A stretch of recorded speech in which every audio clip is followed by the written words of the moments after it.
Bonjour à tous, Julien Rémo ici, espace Atman, j'espère que vous allez bien. Aujourd'hui, j'aimerais ensemble qu'on regarde le lien entre la persévérance et l'intention. Dans toute chose, il y a une intention. Et souvent, pour acquérir quelque chose, on a besoin de persévérer. Alors, je voudrais que vous partagiez un enseignement que j'ai reçu ce printemps et qui est comme tellement frappant à mes yeux que j'ai vraiment le goût de vous le partager et de vous donner cet outil-là. Pour la petite histoire, depuis 2011, je suis professeur de yoga. J'ai fait ma formation professorale en 2010-2011. Et à peu près depuis ce temps-là que je me souviens, j'essaye de faire le handstand, vous savez, cette posture-là sur les mains qu'on voit souvent dans les magazines, qui a l'air magnifique et pas facile à acquérir. Ben celle-là, je voulais la faire et pour la faire, ça demandait de la persévérance. Et j'ai essayé pendant de longues années avec des longues pauses évidemment, mais j'ai essayé encore et j'y arrivais pas. Je n'y arrivais pas. Puis un jour, j'étais dans une retraite de méditation à Vipassana et ça c'est en printemps 2017, assez récent. Dans le fond, j'ai fait cette retraite-là pour la deuxième fois. Puis à un moment donné, on n'est pas supposé faire ça, mais là j'entends vraiment clairement une intuition qui me dit « Julien, mets-toi sur les mains puis pousse dans tes épaules ». Je peux pas l'expliquer, je me suis trouvé un petit coin, je me suis caché, puis j'ai fait justement cette posture sur les mains en poussant dans mes épaules, ce qui fait vraiment une différence ici, et tout de suite, parfaitement en équilibre. Là, j'ai un petit moment de panique, oh my god, je suis en équilibre sur mes mains, ça fait tellement longtemps que je l'essaye, qu'est-ce qui vient de se passer?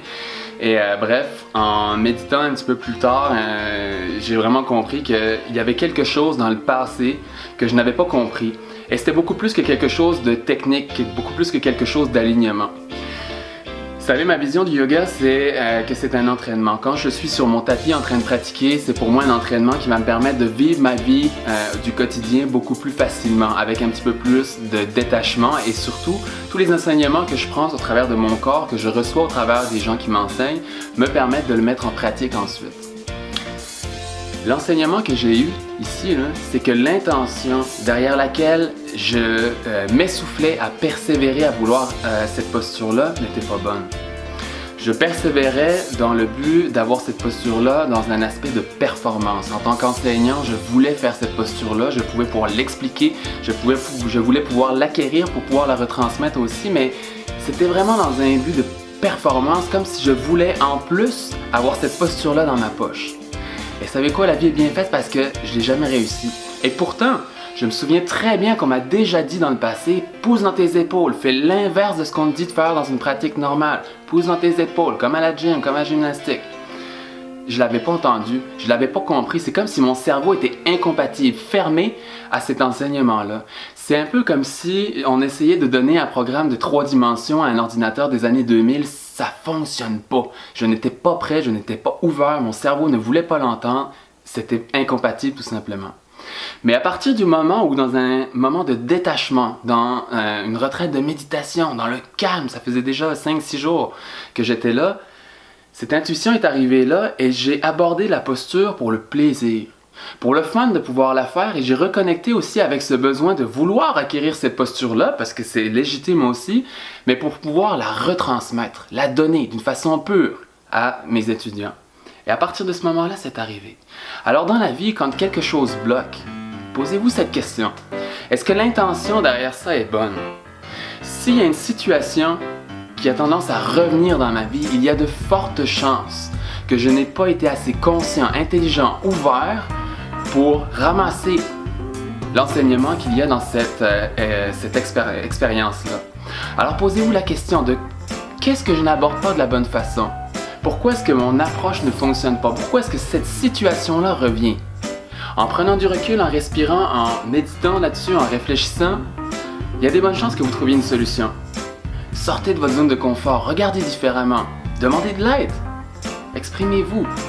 Alors, mon conseil, si ça continue à revenir, si une situation avec une personne, à votre travail, votre conjoint, peu importe, a tendance à revenir ici, je vous conseille de prendre du recul, de respirer là-dedans, puis de vraiment vous poser la question, qu'est-ce que j'aborde pas? Pourquoi ça fonctionne pas? Quel est l'enseignement que je ne vois pas? Et en vous connectant un petit peu plus avec ce que vous êtes, vous aurez probablement maintenant, ou peu importe quand, la possibilité de voir plus clair dans cette situation-là, vous donnant ainsi la clé, vous permettant de passer au niveau suivant. Sinon, la vie va continuer de vous ramener ça. Donc, prenez du recul, respirez, n'oubliez pas cet enseignement-là. Et puis, si vous voulez faire le handstand, ben, poussez dans vos épaules, ok? Ça, vous allez gagner du temps, vous allez gagner 4 ans, ça va vous aider pas mal. Si cette vidéo-là vous a aidé, n'hésitez pas à la partager. C'est simple, c'est un enseignement très simple, mais c'est un outil vraiment comme puissant également. Vos proches peuvent en avoir besoin, des personnes autour de vous peuvent en avoir besoin, n'hésitez pas.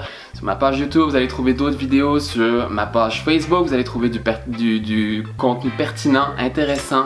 Et sur mon blog, mon site internet également. Alors, au plaisir de vous retrouver. Merci de prendre le temps de vous laisser inspirer. Merci de prendre le temps d'évoluer, de travailler sur vous-même et de favoriser ainsi votre progression, votre évolution. À très bientôt. Julien Rémo, Espace Atman. Merci.